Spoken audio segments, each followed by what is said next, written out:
கர்த்தர் நல்லவர், கர்த்தர் நல்லவர், கர்த்தர் நல்லவர். கிறிஸ்துக்கள் அருமையானவர்களே, இந்த நாள்ல அடையாளம் என்ற தலைப்பின் கீழ் ஆண்டவருடைய வார்த்தையை கொடுக்கலாம் என்று கர்த்தருக்குள் விசுவாசிக்கிறேன். அடையாளம் அடையாளம்னா என்ன? இப்போ ஃபார் எக்ஸாம்பிள் சொல்றேன். மத்தேயு 2வது அதிகாரம் 1-2 வசனத்துல நம்ம படிச்சோம்னா, ஏரோது ராஜாவின் நாட்கள்ல யூதேயாவில் உள்ள பெத்லேஹேமிலே இயேசு பிறந்த பொழுது கிழக்கிலிருந்து சாஸ்திரிகள் எருசலேமுக்கு வந்து, யூதருக்கு ராஜாவாக பிறந்திருக்கிறவர் எங்கே? கிழக்கிலே அவருடைய நட்சத்திரத்தை கண்டு அவரை பணிந்து கொள்ள வந்தோம் என்றார்கள். இயேசு நம்முடைய இரட்சகர் பிறப்பதற்கு ஒரு அடையாளம் என்னன்னா, கிழக்கிலே ஒரு நட்சத்திரம், ஒரு விசேஷித்த ஒரு ஸ்டார் வந்து அது தோன்றும். அதுதான் இயேசு உலகத்துல பிறக்கிறதுக்கு அடையாளம். சாஸ்திரிகள் அவர் பிறப்பதற்கு பல ஆண்டுகளுக்கு முன்னமே அந்த நட்சத்திரத்தை பற்றி ஆராய்ச்சி செய்து ஒரு பர்டிகுலர் டே அந்த ஸ்டாரை பார்த்ததுதான் அவங்க டிராவலை ஸ்டார்ட் பண்ணி அந்த வழிகாட்டி இந்த நட்சத்திரத்தை பார்த்துதான் வந்துட்டு இருந்தவங்க என்ன செய்தாங்கன்னா, தவறா ஏரோதோட அரண்மனைக்கு போனாங்க. ஸ்டார் அங்கதான் இருந்துச்சு. அப்புறமா திரும்ப ஏரோதோட அரண்மனையிலிருந்து வெளியே வந்து அந்த ஸ்டாரை பார்த்துதான் இயேசு ஐய பிள்ளைய அப்படி அவங்க பணிந்து கொள்ள போனாங்க.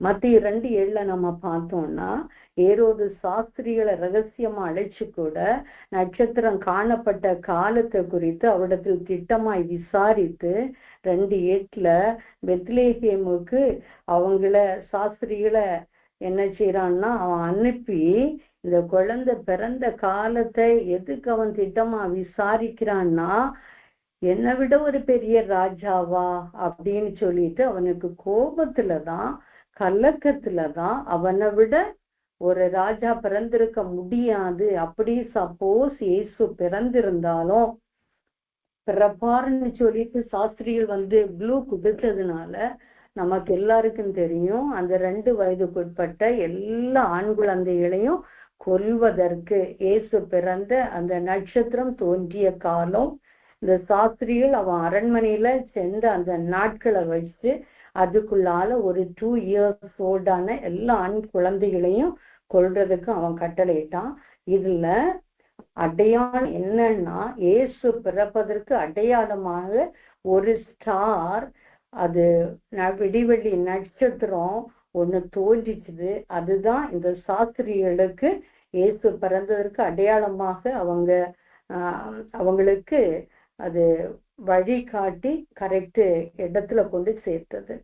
2வதாக நம்ம பார்த்தோம்னா, மேய்ப்பர்கள் மேய்த்து கொண்டிருந்த ஆடுகளை மேய்ச்சிட்டு இருந்த மேய்ப்பர்களுக்கு என்ன அடையாளம்னா, லூக்கா 2:11-12 வாசிச்சோம்னா, இந்த கர்த்தராகிய கிறிஸ்தியன இரட்சகர் உங்களுக்கு தாவீதின் ஊர்லே பிறந்திருக்கிறார், பிள்ளையை துணிகளில் சுற்றி முன்னணியிலே கிடத்தியிருக்க காண்பீர்கள், இதுவே உங்களுக்கு அடையாளம் என்றார்.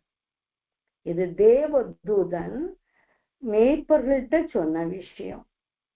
இங்க குழந்தைய பார்க்கறதுக்கு, இயேசுவை பார்க்கறதுக்கு ஒரு அடையாளம் என்னன்னா, பிள்ளைய துணிகளை சுற்றி முன்னணியில கிடத்தி இருக்க காண்பீர்கள், இதுதான் உங்களுக்கு அடையாளம்.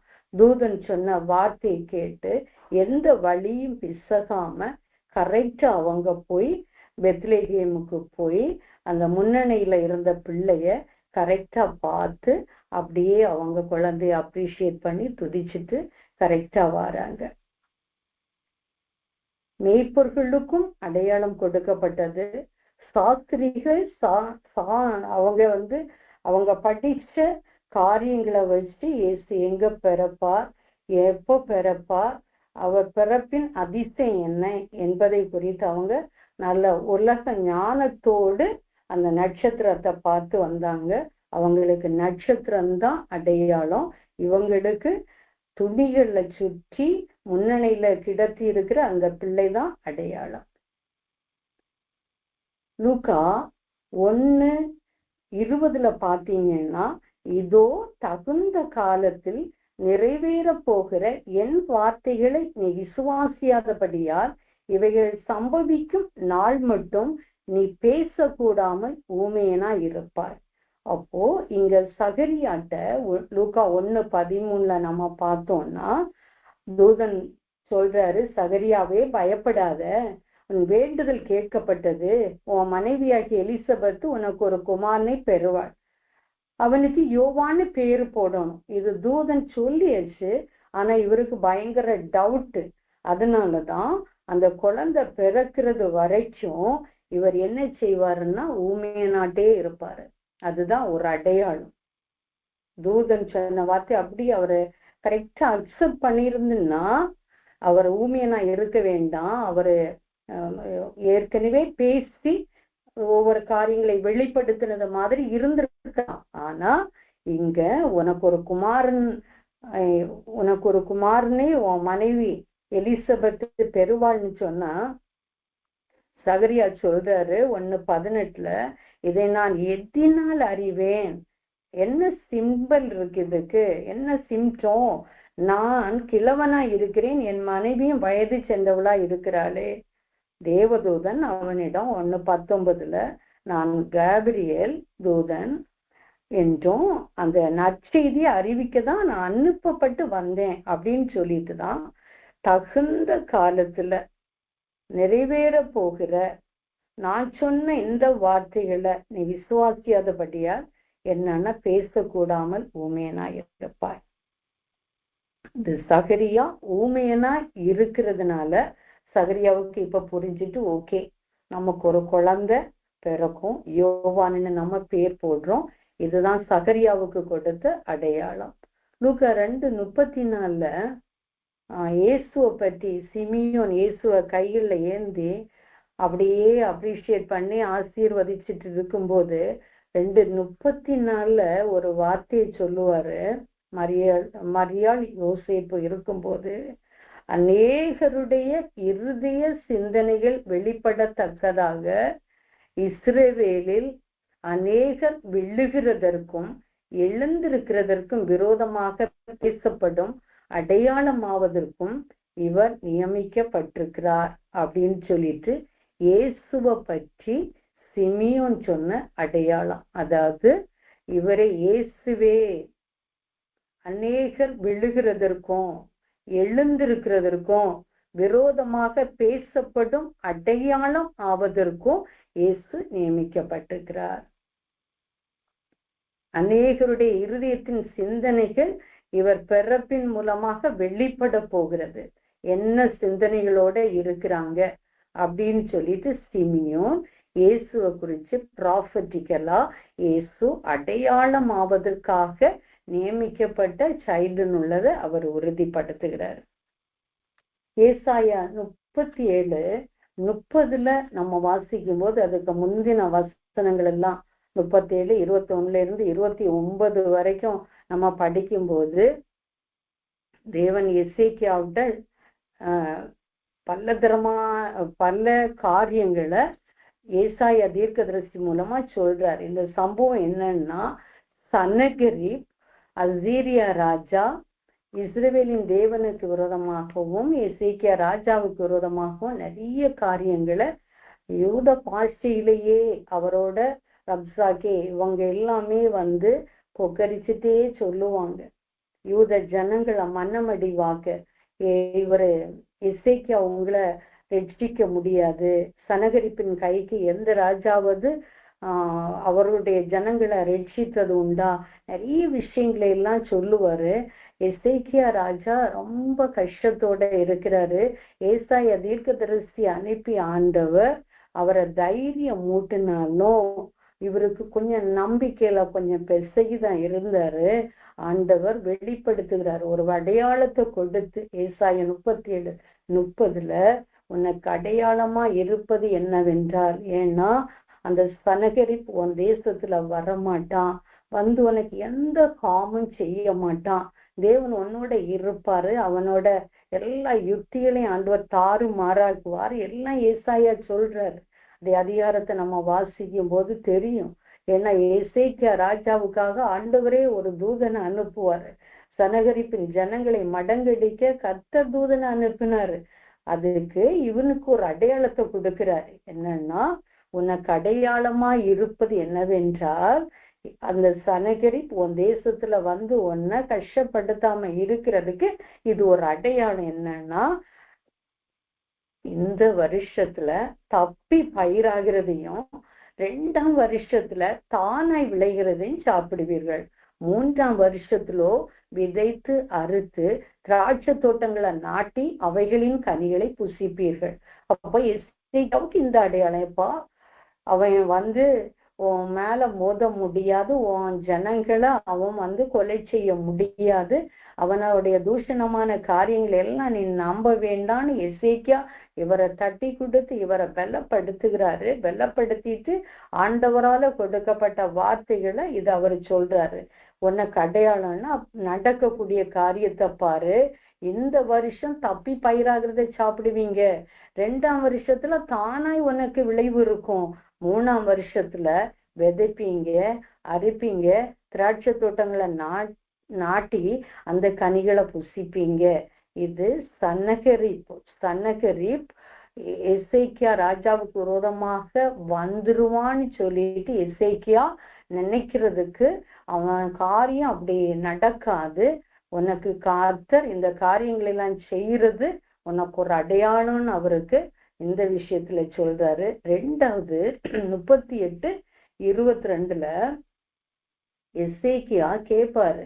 நிறைய அவர் சுகம் ஆன பிறகு எழுதின வார்த்தைகள் எல்லாம் அந்த அதிகாரத்துல நம்ம ஃபுல்லா படிக்கலாம்.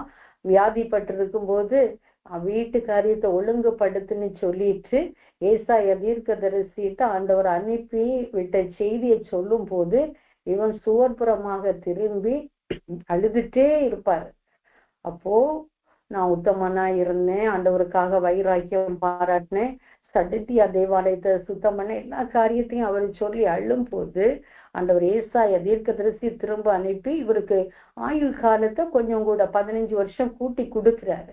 இந்த விஷயத்த அடையாளம் அவர் கேட்கிறார். அப்பொழுது எசேக்கியா, நான் கர்த்தருடைய ஆலயத்திற்கு போவதற்கு அடையாளம் என்னவென்று கேட்டிருந்தான். இது ஆல்ரெடி அவன் கேட்ட விஷயம் எல்லாம் அந்த 38வது அதிகாரத்துல ஃபுல் டீட்டெயில் காரியமும் நம்ம பார்க்கலாம்.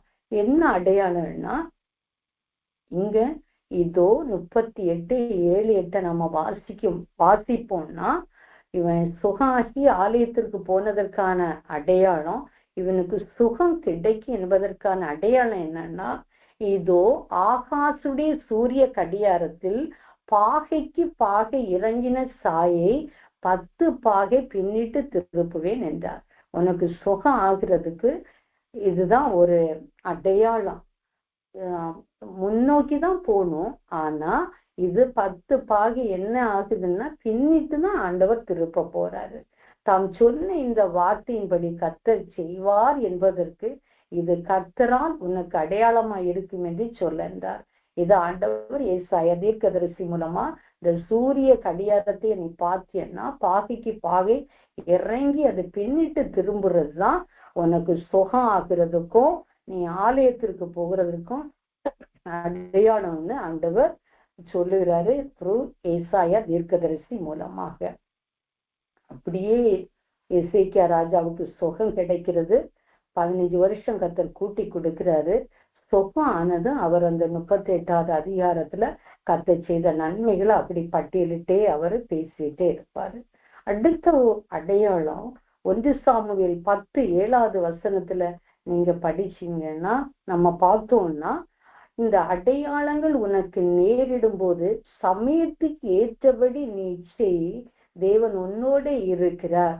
இது சாமுவேல் தீர்க்கதரிசி சவுல் ராஜாட்ட சொன்னது. சவுல் ராஜா ஆகிறதுக்கு முன்னாலேயே கழுதைய தேடி போனவனுக்கு ஆண்டவர் என்ன செய்தார்னா, சாமுவேல் தீர்க்கதரிசி மூலமாக அவர் ஒரு ராஜாவாக அபிஷேகம் பண்ணப்பட்டு அவருக்கு கர்த்தருடைய வார்த்தை இந்த தீர்க்கதரிசி கொடுக்கும்படியான ஒரு கிருபையை அளித்தார். அப்போதான் இவரு அபிஷேகம் பண்ணிட்டு சொல்றாரு, நீ போகும்போது 3 அடையாளம் நடக்கும்.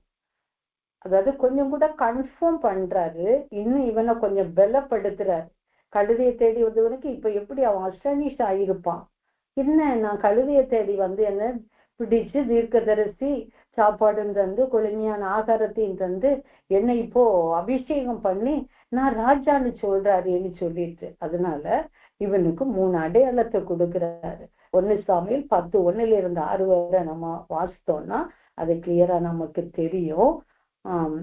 10:2 பென்யமீன் எல்லையில 2 மனுஷர் கழுதை அகப்பட்டதுப்பா, உன் தகப்பன் உனக்காக தான் விசாரப்படுகிறாருன்னு வந்து அந்த 2 மனுஷர் பென்யமீன் எல்லையில சொல்லுவாங்க, இது ஃபர்ஸ்ட் உனக்கு அடையாளம். இந்த இடத்தை விட்டு நான் உன்னை அபிஷேகம் பண்ண பிறகு நடக்கிற முதல் அடையாளம் நீ பார்க்க முடியும். 2வது 1 சாமுவேல் 10:3-4 பார்த்தோம்னா தாவூர் சமபூமியில தேவனை பணியும்படிக்கு பெத்தேலுக்கு போகிற 3 மனுஷங்க உன்னை சந்திப்பாங்கப்பா. ஒருவன் 3 ஆட்டுக்குட்டியை வச்சிருப்பான், இன்னொருவன் 3 அப்பங்களை வச்சிருப்பான், இனி ஒருத்தன் திராட்சரசம் உள்ள ஒரு துருத்தியை கொண்டு வந்து உன்னுடைய சுக செய்தியை விசாரித்து உனக்கு 2 அப்பங்களை கொடுப்பாங்க, நீ அதை வாங்கிக்கோ. இது 2வது அவனோட அடையாளம். 3வது அடையாளம் சொல்றாரு 1 சாமுவேல் 10:5-6 பார்த்தோம்னா பெலிஸ்தர் தானியத்துக்கு போவ, அங்க அதுக்கு அப்புறமா நீ மலையில இருந்து கீழே பட்டணத்துக்கு வருவ. அப்போ என்ன நடக்கும்னா தீர்க்கதரிசிகளோட கூட்டம் உனக்கு எதிர்படும். அவர்கள் எல்லாம் தீர்க்க தரிசனம் சொல்லிட்டே வருவாங்க, நீ அவங்களோட சேர்ந்து நீ தீர்க்க தரிசனம் சொல்லுவ. அப்போ நீ வேறு மனுஷனாவாய், நீ ராஜாவாக போற. அதுக்கு உனக்கு இந்த அடையாளங்கள் எல்லாம், நீ ராஜாவா ஆகுறதுக்கு முன்னாலே இந்த அடையாளங்கள் எல்லாம் உனக்கு நடக்கும். நீ இத மைண்ட்ல வச்சுக்கோ. ஒன் திங் சொல்றாரு 1 சாமுவேல் 10:8, நீ செய்ய வேண்டியதை நான் வந்து அறிவுக்கு மட்டும் நீ 7 நாள் என்ன செய்யணும்னா காத்துரு. அப்ப நீ திடீர்னு ஏதோ கழுதிய மேய்ச்ச ஓடி போய் நீ ராஜாவாக நீ முடியாது. நீ வந்து விவேகமா விசேஷித்த ஞானத்தோடு சமஸ்த இஸ்ரவேல் ஜனங்களை நீ ஆளணும். ராஜா வேணும்னு கேட்டுட்டாங்க, கர்த்தர் அதை ஓகே உனக்கு ஒரு வாய்ப்பை கொடுக்க போறாரு. அதனால நீ செய்ய வேண்டியதை தீர்க்கதரிசியாகிய நான் வந்து ஆண்டவருடைய வார்த்தை அவர் என்ன சொல்றாரோ அதை வந்து நான் மீடியேட்டரா இருந்து உனக்கு வந்து அறிவிப்பேன்.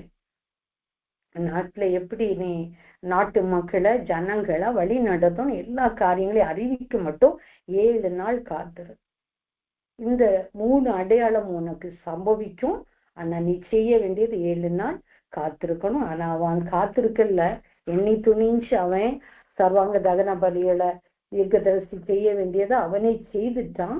கர்த்தர் அவனை ராஜாவாக மாற்றினதற்காக அவரு மனஸ்தாபப்பட்டார். இங்க நம்ம அடையாளம் என்ற தலைப்புலதான் பார்த்துட்டு போறோம். சவுலுக்கு கொடுக்கப்பட்ட 3 அடையாளம். அந்த 3 அடையாளமும் அவன் சாமுவேல் தீர்க்கதரிசியை விட்டு அவன் கடந்து செல்லும் போது அந்த காரியங்கள் எல்லாமே அன்றைய தினமே நடந்தது. இன்னும் நம்ம பார்த்தோம்னா ஆதியாகமம் 9:12 அங்க நோவாவுக்கு ஒரு அடையாளம் அது நமக்கும் இப்ப அடையாளமா தான் ஆண்டவர் கொடுத்திருக்கிறாரு.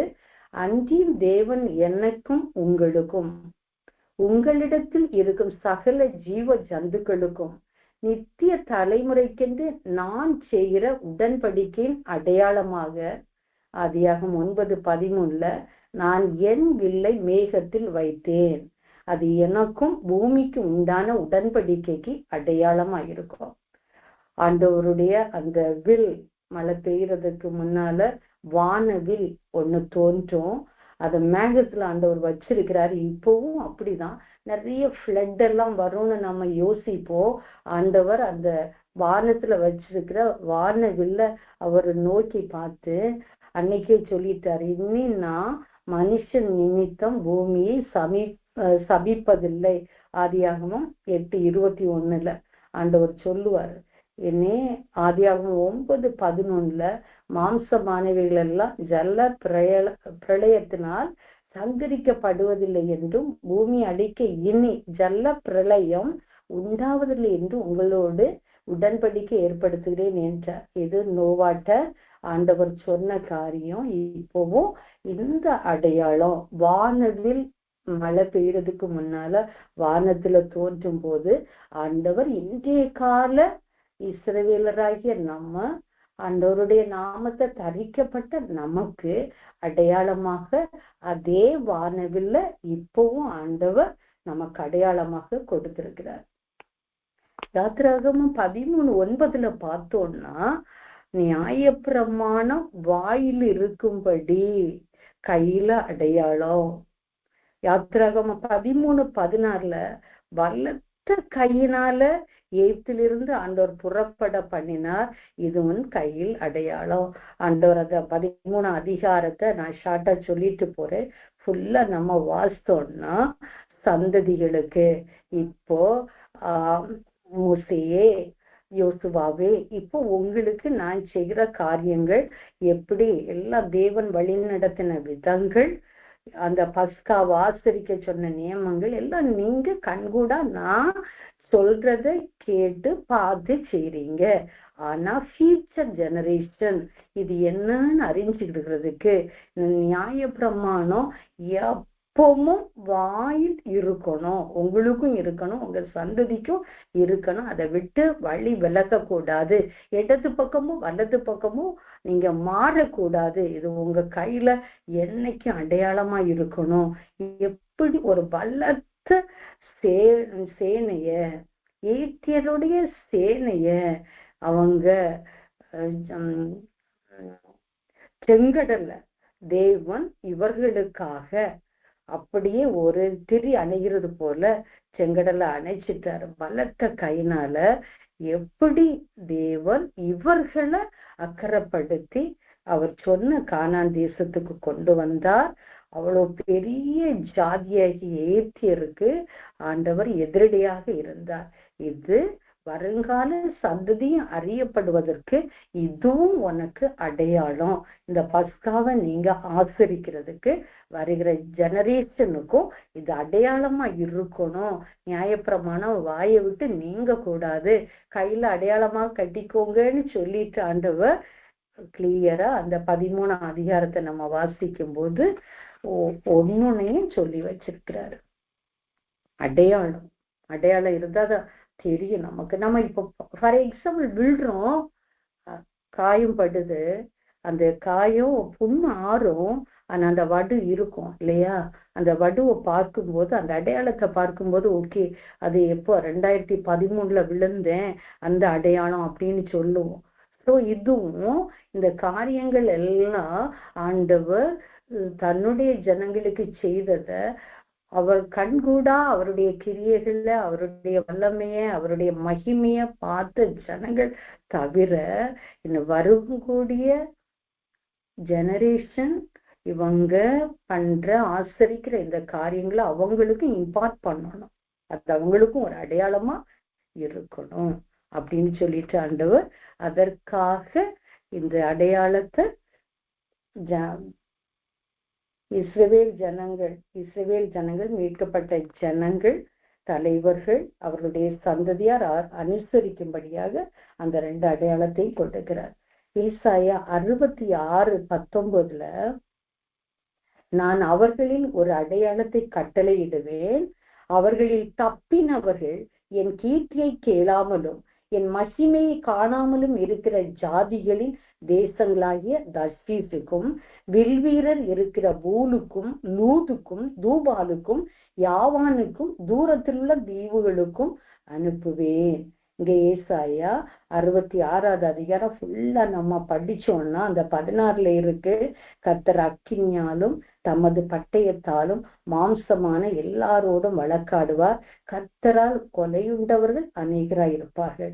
இந்த சம்பவங்கள் எல்லாம் நடந்தாலும் கொலையுண்டவர்கள் அநேகராய் இருந்தாலும் ஆனா அதுல கொஞ்சம் தப்பினவர்கள் மீந்திருக்கிறவர்கள் அதுல நான் அவர்களின் ஒரு அடையாளத்துல கட்டளையிடுவேன். தப்பினவங்க இருக்காங்களே அவங்க என்ன செய்வாங்கன்னா ஒரு கூட்டம் பல இடங்கள்ல இருக்காங்க, பல தேசங்கள்ல இருக்காங்க, தர்ஷீஷ் போலுகோ, லூது, தூபால், யாவர்னா தேசம், இப்படிப்பட்ட இதெல்லாமே தீவுகள், இதுக்கெல்லாம் அனுப்புவேன். ஏன்னா ரட்சகருடைய காரியத்தை பற்றி, தேவனுடைய வல்லமையை பற்றி அறிவில்லாமல் இருப்பது, ஆத்துமா அறிவில்லாமல் இருப்பது, மற்ற ஜனங்கள் கிடைக்காமல் தேவனுடைய மகிமைய தெரிந்து கொள்வதற்கு அவங்களுக்கு வாய்ப்பு கிடைக்காமல் இருப்பது ஆண்டவருக்கு விருப்பம் அல்ல. சோ இங்க என்ன செய்யறாருன்னா, ஒரு குரூப் கொலையுண்டவங்களா போறாங்க, ஆனா அதுல ஒரு சின்ன தப்பின குரூப்ப இந்த இடங்களுக்கெல்லாம் ஆண்டவர் அடையாளமாக அவர்கள் ஒரு அடையாளத்தை கட்டளையிடுவேன், தப்பினவர்கள் அந்த பிளேசஸுக்கு, அவருடைய கீர்த்தியை கேளாத இடங்களுக்கு அனுப்புவேன் ஆண்டவர் சொல்றாரு. 66:18 சொல்றாரு, சகல ஜாதிகளையும் நான் கூட்டி சேர்க்கும் காலம் வரும். ஏன்னா பயங்கர 66:20 23 வரை பார்க்கும்போது நிறைய சேஞ்சஸ், காணிக்கைகளை கொண்டு வருவாங்க, பரமனை தொழுது கொள்ளுவாங்க, புதிய வானம் புதிய பூமி எல்லாமே. ஏன்னா இதுவரை அவங்க அறியாம இருந்தாங்க, நான் அறிவிப்பதற்காக ஒரு அடையாளத்தை அவங்களுக்கும் நான் கட்டளையிடுவேன்னு சொல்லிட்டு மீந்த ஜனத்தை வச்சு, ஆண்டவரால மீட்கப்பட்ட ஜனங்களை வச்சு, கர்த்தருக்காக நிற்கிற ஜனங்களை வச்சு ஒரு பெரிய அறுவடை ஆண்டவர் அந்த இடத்துல ஏற்படுத்துகிறார். எசேக்கியேல் இது ஆதியாகமம் 4:15 பார்த்தோம்னா நம்ம தெரியும், காயின் ஆபேல். இது காயின் தன்னுடைய சகோதரனை அவன் கொன்னுட்டான். ஆண்டவர் ஆபேலுடைய காணிக்கை அவர் அங்கீகரிச்சதுனால பொறாமையினால் இந்த காயின் என்ன செய்யறான்னா, ஒரே ஒரு இதுதான், கர்த்தர் ஆபேல் அங்கீகரித்தார், இவருடைய காணிக்கை அங்கீகரிக்கல. அதுக்காக ஃபர்ஸ்ட் பார்ன் சில்ட்ரன், ஆண்டவருடைய இமேஜ்ல படைச்ச ஆதாம் ஏவாளுடைய மகனே ஒரு மர்டரை பண்றான், சொந்த சகோதரனை. இப்போ இங்க இவனுக்கு ஒரு அடையாளம் தேவைப்படுது. ஏன்னா ஆண்டவரே காயினை பார்த்து கேட்பாரு, எங்கப்பா உன் சகோதரனாகிய ஆபேல் எங்கேன்னு. 4வது அதிகாரம் ஃபுல்லா படிச்சா நமக்கு தெரியும், டைம் இல்லாததுனால நான் ஷார்ட்டா சொல்லிட்டு போறேன். அப்பொழுது கர்த்தர் அவனை நோக்கி, காயினை கொல்லுகிற எவன் மேலும் 7 பழி சுமரும் என்று சொல்லி, காயினை கண்டுபிடிக்கிறவன் எவனும் அவனை கொண்டு போடாதபடிக்கு கர்த்தர் அவன் மேல் ஒரு அடையாளத்தை போட்டார். 4வது அதிகாரம் 11-14 வரை நம்ம படிச்சோம்னா, ஆண்டவரே நீர் போட்ட தண்டனை பயங்கரமா இருக்கு, உங்க சமூகத்தை விட்டு நான் வெளியே போனா, அதவன் நல்லா அண்டர்ஸ்டாண்ட் பண்ணியிருக்கான், உங்க சமூகத்தை விட்டு நான் வெளியே போயிட்டேன்னா என்ன கொலைதான் செய்வாங்க. ஏன்னா நான் ஒரு கொலைக்காரன், நான் என் சகோதரனையை கொலை செய்துட்டேன். ஏதோ உங்க சமூகத்துல இருந்தா கொலை செய்தாலும் நான் மனம் வருந்தும் போது உங்க சமூகத்துல இருந்தா நான் பிழைச்சிட்டு இருக்கலாம், ஆனா எனக்கு இந்த தண்டனை பயங்கரம் அப்படின்னு அவன் கெஞ்சும் போதுதான் ஆண்டவர் பாருங்க, இரக்கமுள்ள தேவன் எவ்வளவு காரியங்களை செய்கிறாரு. கர்த்தருடைய சமூகம் எவ்வளவு பெரிய பெரிய விஷயங்களை செய்கிறது. பாவியான மனுஷனுக்கு, பாவியாகிய நமக்கும் அவருடைய பிரசன்னமும் அவருடைய தயையும் எவ்வளவு அவருக்கு முன்னால, அவ்வளவு பரிசுத்தமுள்ள தேவனுக்கு முன்னால நம்ம நிக்கிறதுக்கு அவர் நமக்கு மேல இறக்கமும் உருக்கமா இருக்கிறார். பரிசுத்தம் இல்லாமல் அவரை தரிசிக்கவும் முடியாது. நம்ம அவ்வளவு ஃபுல், நம்ம பெர்ஃபெக்டா இருக்கிறோமா? இல்லை. ஆனாலும் தயை கூறுகிற தேவன் நம்மளையும் பாதுகாப்பா வச்சு, நம்மளுக்கும் ஆண்டவருடைய வார்த்தைகளை தந்து ஒவ்வொரு நாளும் கர்த்தர் இந்த ஊழியத்தின் மூலமாக நம்மளையும் ஆசீர்வதித்து கொண்டிருக்கிறார். பாருங்க, அப்பொழுது கர்த்தர் அவனை நோக்கி காயினை கொல்லுகிற ஒரு அடையாளத்தை போட்டு கொடுக்கிறார். எவன் மேலும் 7 பழி சுமரும். அப்ப என்ன, கொல்லக்கூடாது யார் என்று சொல்லி, காயினை கண்டுபிடிக்கிறவன் எவனும் அவனை கொண்டு போடாதபடிக்கு அவன் மேல ஒரு அடையாளத்தை வச்சுட்டாரு. அதனால என்ன, யாரும் அவனை கண்டுபிடிக்க முடியாது. கர்த்தருடைய அடையாளம் அதுதான் சிறப்பு. அருமையானவர்களே, நமக்கும் அதுதான் சிறப்பு. என்ன, கர்த்தருடைய பிள்ளைகள் என்று ஒரு ஐடென்டிட்டி, ஒரு அடையாளம், ரட்சிக்கப்பட்ட ஜனம் என்று ஒரு அடையாளம், உங்க தேவனுடைய பிள்ளைகள் என்ற ஒரு அடையாளத்தை கர்த்தர் நமக்கு தந்திருப்பது, அது நமக்கு ஒரு மகிமையான ஒரு அனுபவம்.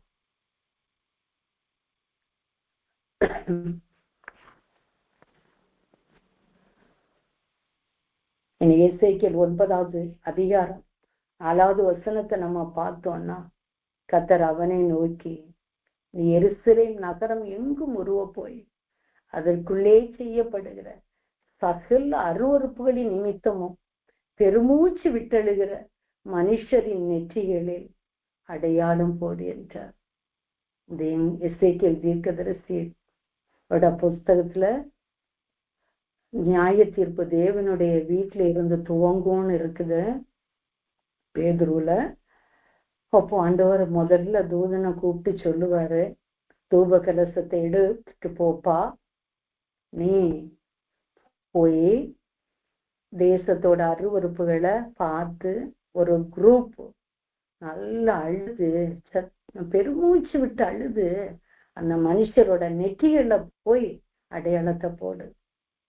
ஓகே, அவன் போட்டு முடிச்சிருவான், அவனோட டாஸ்க் முடிஞ்சதும் அடுத்த தூதனிட்டு என்ன சொல்லுவாரு, நீ போ எடுத்துட்டு பட்டயத்தை எடுத்துட்டு நெற்றியில் அடையாளம் இல்லாதவங்களை எல்லாம் வெட்டிடுற. கிறிஸ்துவுக்குள் அருமையானவர்கள், ஆண்டவருடைய நாமம் ஒவ்வொருவருடைய நம்முடைய குடும்பத்துல நம்முடைய இந்த ஊழியர் ஜீசஸ் பவர் மினிஸ்ட்ரி ஃபேமிலியில இருக்கிற எல்லாருடைய நெற்றியிலையும் அந்த அடையாளம் போடப்படணும். நமக்காக மட்டும் இல்ல, மற்றவர்களுக்காக நம்ம பெருமூச்சு விட்டு அழுவோம். ஆண்டவரை நம்ம அரசுகளுக்காக அழுவோம், ரட்சிக்கப்படாதவங்களுக்காக அழுவோம். எவ்வளவோ எவ்வளவோ காரியங்கள் தேசத்துல நடக்குது. ஒருவேளை நம்ம தேசத்துல நம்ம சுமூகமா இருக்கிறோம், அப்படிப்பட்ட பிரச்சனைகள் அப்படிப்பட்ட போராட்டங்கள் காரியங்கள் ஒண்ணுமே நம்ம ரத்தம் சிந்துவதற்கான எந்த காரியத்தையும் நம்ம ஃபேஸ் பண்ணல. வீட்டுல இருக்கிறோம், ஊழியங்கள்ல இன்வால்வ் ஆகுறோம், சோபிஸ்டிகேட்டடா இருந்துதான் இந்த காரியங்களை எல்லாம் நம்ம செய்யறோம். ஆனா எத்தனையோ ஊழியக்காரர்கள் இயேசுடைய அன்பின் நிமித்தமாக ஆண்டவருக்காக ஏதாவது செய்யணும். ஆண்டவர் கூட ஏசாயால பார்த்தோம், ஆண்டவருடைய கீர்த்தியை கேளாத இடங்களுக்கெல்லாம் அனுப்புற மீந்த ஜனத்தை, மீந்த ஜனம் இன்னும் என்னுடைய மகிமை அறியாம இருக்கிறாங்களே தீவுகளை அவங்க அறியணும்னு சொல்லிட்டு இன்னும் ஒரு குரூப் தேசத்துல நடக்கிற அருவருப்புகளை பார்த்து பெருமூச்சு விட்டு அழுறாங்களே அவங்களுக்கு நெற்றியில போடணும். நம்ம கண்கள்ல இருந்து கண்ணீர் வரணும். இசப்பா எவ்வளவு பெரிய தேவன், எவ்வளவு ஒரு ஆட்டு மந்தைய நடத்துறது போல எவ்வளவு லேக் பீப்புளை எய்த்தின் அடிமைத்தனத்திலிருந்து அற்புதங்களினாலும் அடையாளங்களினாலும் அவர் மீட்டு கொண்டு வந்தார். லட்சக்கணக்கான மக்களுக்கு எங்க கேஸ் ஸ்டவ் வாங்கி எங்க சமைச்சாங்க, ஒண்ணு இல்லை, இலவசமா எல்லாவற்றையும் கொடுத்து அவங்க ஆண்டவரை 10 முறை பரீட்சை பார்த்ததுனாலதான் அவர் சொன்ன உடன்படிக்கைக்கு மாறுதல் நடந்து 40 வருஷம் சுற்றி நடக்க வேண்டியது இருந்தது. நேராய் நடத்தின தேவனை கோபம் ஊட்டினதுனால சுற்றி நடந்து ஆசீர்வாதத்தை லேட்டா பெற்றாங்க. நம்ம ஆண்டவரை கோபம் ஊட்டக்கூடாது. ஆண்டவரே தாமதம், ஏன் இந்த ஜெபத்திற்கு பதில் இல்லை, கோபம் ஊட்ட வேண்டாம், அதை சீக்கிரத்துல எல்லா போராட்டமும் நீங்கும். ஆண்டவர் நன்மையானதை பக்கத்துலதான் வச்சிருக்கிறாரு. நேர்வழியா நடப்போம். பரமன் சென்ற பாதத்தை தொடர்ந்து நம்ம பற்றி பிடித்து நம்ம நடக்கணும். நமக்கு ஒரு அடையாளத்தை தந்திருக்கிறார் இல்லையாப்பா, இது என்னுடைய ஜனம்னு அவர் ஒரு அடையாளத்தை வச்சிருக்காரு.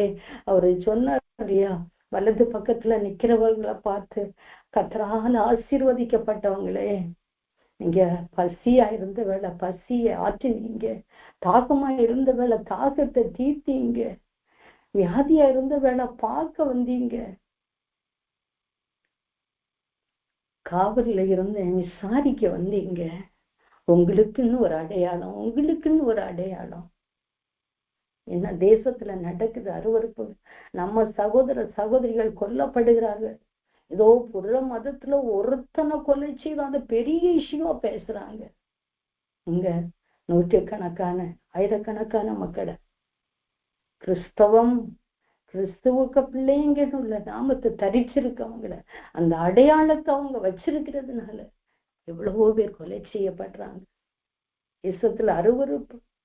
இசைக்கில சொல்லுவோம், நாற்றமான விக்கிரகங்களால அருமையான தேசத்தை, அழகா கன்னி மரங்கள் எல்லாம் அதனோட காய்களை கனிகளை தர வேண்டிய அந்த இதெல்லாவற்றையும், அது விளையக்கூடிய அந்த பூமி, அதை விளைய செய்ய வேண்டிய பூமி முட்களையும் குறுக்களையும் குறுக்கிறது. ஏன்னா நாற்றமான விக்கிரகங்களால நிறைஞ்சிருக்கு தேசம். இதெல்லாம் பார்த்து நம்ம கண்கள்ல கண்ணீர் வரணும். 2025 நாளைய தினத்தோட முடிய போகுது 12 மணியோட. 2025ஆம் ஆண்டு வரைக்கும் ஆண்டவர் நம்மை நடத்தினார். எத்தனை நாட்கள் தான் நம்ம மற்றவர்களுக்காக அழுதோம். இயேசுவே சொன்னார்ல, அழுகிறவர்களுடனே அழுங்கள், சந்தோஷப்படுகிறவர்களுடனே சந்தோஷப்படுங்கள். அப்படி இல்லை, அழுகிறவர்களை பார்த்து எள்ளி நகையாடி, ஓ இவங்க என்னதோ பெரிய பாவம் செய்திருப்பாங்க போல எள்ளி நகை. வேண்டாம் வேண்டாம், அது தேவனுடைய பிள்ளைக்கு அடையாளமே இல்லை. நமக்குன்னு ஒரு ஐடென்டிட்டி உண்டு, நமக்குன்னு ஒரு அடையாளம் உண்டு. ஏன்னா அழுகிறவர்களை பார்த்தா நமக்கு அழுக வரணும், நம்முடைய மனது பதபதிக்கணும். ஐயோ நம்முடைய சகோதரர், நம்முடைய சகோதரிகள் என்ன, அந்த சகோதரியுடைய வீட்டுல இன்னும் ஒரு ரட்சிப்பு பூரணமாகலையே ஆண்டவரே, இந்த சகோதரனுடைய வீட்டுல இன்னும் ஏதோ ஒரு தேவை இன்னும் நிறைவேறலையே, இன்னும் இந்த வியாதி நீங்காம எவ்வளவு கஷ்டப்படுறாங்களே, அவங்க பாவம். ஆண்டவரே ஏதாவது செய்யுங்கன்னு சொல்றதுதான் ஒரு தேவனுடைய பிள்ளைக்கு அழகு. அந்த ஒரு அடையாளத்தோட நம்ம வாழணும்னு ஏசப்பா நம்மளுக்கு சொல்லித்தாரு. அது என்னன்னா, இங்க இந்த வசனத்துல அப்படிதான், நெற்றியில அடையாளம் போடுப்பா. யாருக்கு? எருசலேம் நகரம் எங்கும் உருவப்போ, அதற்குள்ள செய்யப்படுகிற சகல அருவறுப்புகளின் நிமித்தமும் பெருமூச்சு விட்டு அழுகிற மனுஷருக்கு நெற்றியில அடையாளம் போடு. இந்திய தேசத்திலும் நம்முடைய மாநிலத்திலும் எவ்வளவு அருவறுப்புகள், ஈவன் நம்ம மாவட்டத்துல, நம்ம தெருக்கள்ல, பக்கத்து ஊர்கள்ல தேவனுக்கு பிரியமான காரியங்கள் நடக்கிறதா? இல்லையே. தேவனுக்கு பிரியமற்ற காரியங்கள் அநேகம் நடக்கிறது அல்லவா? பெருமூச்சு அள்ளக்கூடிய கண்களை நம்ம கேட்கணும். கர்த்தர் நம்மை பலப்படுத்துவா. நம்ம இப்ப கேட்போம். அதிகமான அடையாளங்கள் என்ன வெளிப்படுத்தின விசேஷத்துல நிறைய எடுத்து வச்சிருக்கிறேன், நான் அதெல்லாம் சொல்லல. வெளிப்படுத்தின விசேஷம் 7:3, வெளிப்படுத்தின விசேஷம் 13, 16, 17, வெளிப்படுத்தின விசேஷம் 14:1, இன்னும் வெளிப்படுத்தின விசேஷம் 12:1, வெளிப்படுத்தின விசேஷம் 12, 3, 4. அதெல்லாம் ஆண்டவருடைய அடையாளங்களை பற்றி அதிகமா பார்ப்போம். அந்தி வானத்துல ஒரு பெரிய அடையாளம், ஒரு ஸ்ரீ சூரியன் அணிந்திருந்தா, அதெல்லாமே யோவானுக்கு வெளிப்படுத்தின ஆண்டவருடைய வருகையின் போது நடக்கக்கூடிய, வருகைக்கு முன்பு நடக்கக்கூடிய அடையாளங்கள் எல்லாம் வானத்துல அடையாளங்கள் அற்புதங்கள் எல்லாம் நடக்கும். 12:3 கூட வேறொரு அடையாளம் வானத்துல, 7 தலை 10 கொம்புகள், 7 முடிகளையுடைய சிவப்பான பெரிய வலு சர்ப்பம். 12 எல்லாம் இந்த இந்த ஃபுல் அதிகாரங்கள் எல்லாம் நம்ம பார்க்கும்போது நிறைய அடையாளங்களை நம்ம வெளிப்படுத்தின விசேஷத்துல நம்ம பார்க்கிறோம். இப்பவும் எருசலேம் தேவாலயம் அதன் ஸ்தானத்திலே கட்டப்படும். அதுதான் நமக்கு ஒரு அடையாளம், இயேசு வருகிறார் என்பதற்கு. ஒலிவ மலையில அது விரிசல் ஏற்படும், பிளவுபடும், அது நமக்கு ஒரு அடையாளம். வானத்துல நட்சத்திரங்கள் மடமடன்னு கீழே விழும், இதெல்லாம் நமக்கு ஒரு அடையாளம். என்னென்னலாம் இயற்கை ஆண்டவரோட கட்டுக்குள் இருந்தது, இப்பவும் கட்டுக்குள் தான் இருக்கு. அவருக்கு கட்டுக்குள் இல்லைன்னா வானமே நம்ம மேல இடிஞ்சு விழுந்துன்னா அவ்வளவுதான் நம்ம லைஃப். நிறைய அடையாளங்களை நம்ம அதுல பார்க்கிறோம். நம்ம யோசிக்கலாம், இப்போ அவ்வளவு நிறைய அடையாளங்கள். இயேசுவோட பிறப்பு முதல் இங்க நெற்றியில அருவறுப்புகளை பார்த்து அழுகிற ஜனங்களுக்கு போடப்படுகிற அந்த அடையாளம் வரையிலும் நம்ம பார்த்தோம். நம்ம ஒருவேளை கேட்கலாம், நமக்கு ஆண்டவர் ஏதாவது அடையாளத்தை தந்திருக்கிறாரா? தந்திருக்கிறாரு. ஏன்னா பிதாவோட நாமம் வெளிப்படுத்தின 14:1 1,44,000 பேருக்கு மேல ஆண்டவருடைய நாமம் பொறிக்கப்பட்டிருக்கிறது இல்லையா?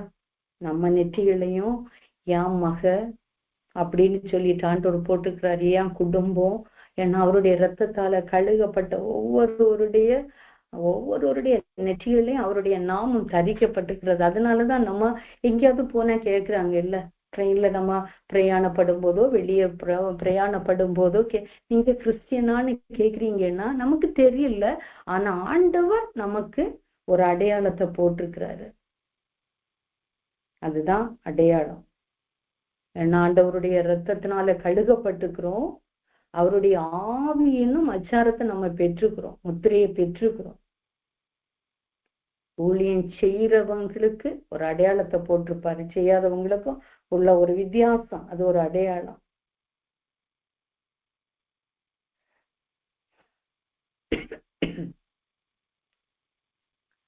ஏசாயா 8:18 இதோ நானும் கர்த்தர் எனக்கு கொடுத்த பிள்ளைகளும் சீயோன் பர்வதத்தில் வாசமாயிருக்கிற சேனைகளின் கர்த்தராலே இஸ்ரவேலில் அற்புதங்களாகவும் அடையாளங்களாகவும் இருக்கிறோம்.